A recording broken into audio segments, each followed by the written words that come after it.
النجم محمد رمضان بيشارك في موسم الصيف الحالي بفيلم عزيرو، واللي بيشاركوا بطولته نيلي كريم وجمانة مراد. وأحداث الفيلم بتدور في إطار الإثارة والجريمة، وبتركز على جرائم تجارة الأعضاء.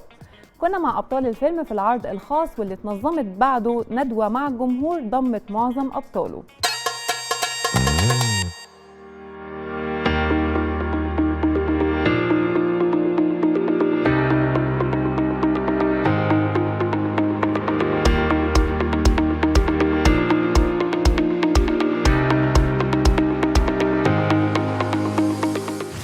دوري دور نبيه، هو شخص بسيط جدا، هو مساعد دي جي، فشغله كله في الافراح وفي الحفلات وبيرقص وبيعمل، فلازم يبقى عامل كده يعني. العدل جروب بتفائل بيهم جدا، استاذ جمال العدل طبعا الفيلم ده فيه استاذ مدحت العدل ومندو العدل واحمد العدل. الناس دي بتعمل فن بجد وبتعمل حاجه فيها رساله حقيقيه. الحمد لله، يعني اتمنى انها تبقى تجربه ناجحه ان شاء الله، ربنا يكتب لنا النجاح فيها. تجربه حلوه جديده، حاجه جديده عليا انا كجمانة. مبسوطه ان انا بشتغل سينما مع الاستاذ جمال العدل. انا اسمي ورده في الفيلم ودور جديد عليا ان شاء الله. ان شاء الله هتشوفوا حاجه جديده، هتشوفوني بشكل جديد. خشوا اتفرجوا على الفيلم، هيعجبكم قوي. فيلم حلو قوي ومختلف ومميز. دوري يوسف ده تعبان، ورمضان بيجيب له العلاج، ورمضان العلاج ده بفلوس، فتاجر في المخدرات، فبيجيب بقى فلوس فالحاجات دي بقى خدها من الناس، فالناس دي خطفتني. هذا الشاب بطل الفيلم هو شبه جموع العالم العربي من الناس اللي في سن.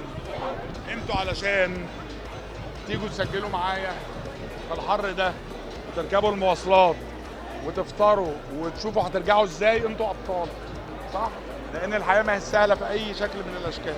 حمزه في الفيلم هو بطل شبه كل الابطال العاديين اللي انا بعتبركم انتوا كلكم ابطال عاديين، لا مركبين اجنحه ولا انتوا بتطيروا بطيارات ولا انتوا باتمان ولا سوبرمان. فهو بطل عادي، راجل عادي بيغني مهرجانات، شاب ابنه بيجي له مرض فبيقرر ان هو هيشوف هيعالجه ازاي، فيضطر يرتكب اشياء مش المفروض ان هو يرتكبها، لكن ده الحل الوحيد قدامه. كل ده بنقدمه في قالب في سرعه وفي مغامرات وفي خفه دم وفي تعالى نرقص على الزيرو. يعني فيلم لذيذ ما فيهوش في شجن وفي حزن وفي معاني انسانيه، لكن كمان فيلم لذيذ ودمه خفيف وفيه ضحك، ويا رب الجمهور يحبه. محمد رمضان اللي بالمناسبه راجل محترف جدا، شاطر جدا، لطيف جدا، متواضع جدا، ما تعبناش في اي حاجه، ما تعبنيش شخصيا ككاتب ولا مندو. هو يعني بص، كان في نص تعاون في الاول، في محبه كبيره، كنت بقابله دايما في اماكن، انا بحبه جدا وهو بيحبني، والحمد لله كان في كيمياء حلوه ان شاء الله هتبان على الشاشه يعني. نيلي دي الحته الجوانيه دي، العشره والحب كله. نيلي نجمه كبيره وعظيمه وانا بحبها قوي.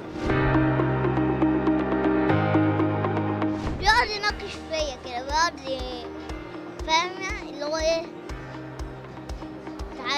تعالى. هو راجل فنان ملتزم ومؤدب وبيجي في مواعيده وبيجي مذاكر وحافظ، وده جزء من نجاحه. انا عمري ما شفت حد مركز في شغله قده، يعني جايز هو مثلا وعادل امام هو وكم نجم كده اللي هو بينام ويقوم مش مركز غير هيعمل ايه وهيصور ايه وهيغني ايه وكده. فيلم فيه رساله قويه جدا جدا جدا، فكره معاناه مريض الكانسر الظروف الصعبة اللي بيمر بيها والمعاناة اللي أهله بيمروا بيها.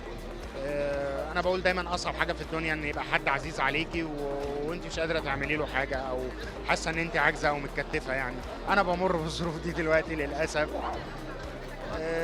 ماما الحمد لله يعني أحيانا حالتها بتبقى مستقرة، أحيانا لأ، أحيانا بتبقى في العناية، أحيانا لأ، وهي بين إيدين ربنا دلوقتي. يعني بطلب من كل جمهور إن هو يدعي لها يعني. طبعا أنا نزلت النهاردة عشان خاطر الجمهور وعشان خاطركم، لان يعني الواحد لازم يبقى عنده التزام واحترام للناس اللي بتتعب وبتنزل مخصوص عشان تجيله يعني.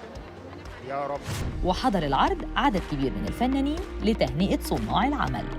والله فيلم عزيرو اكيد فيلم مهم، نجم كبير زي محمد رمضان ونجمه كبيره كمان زي نيلي كريم، اعتقد هيبقى قدام عمل مهم. وجود العدل جروب وده ماركه مسجله للجوده، يعني بعتبره علامه جوده، ده يضمن لك انك هتشوف حاجه كويسه. ومخرج محمد العدل يعني الحمد لله ان احنا دايما، انا بحب اشوفه في السينما. يعني محمد سينمائي مهم، ودايما مش عايز الدراما تاخده من السينما دايما، لان هو مخرج اضافه كبيره يعني.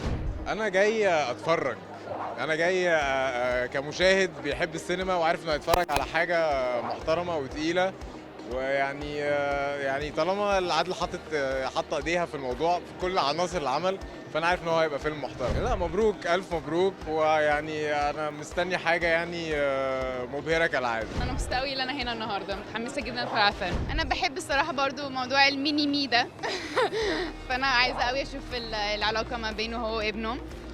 والعدل جروب عيله، يعني عملنا مع بعض مسلسل احلام سعيده، ومتحمسه جدا اتفرج النهارده بجد على الفيلم، واقول لهم الف الف مليون مبروك.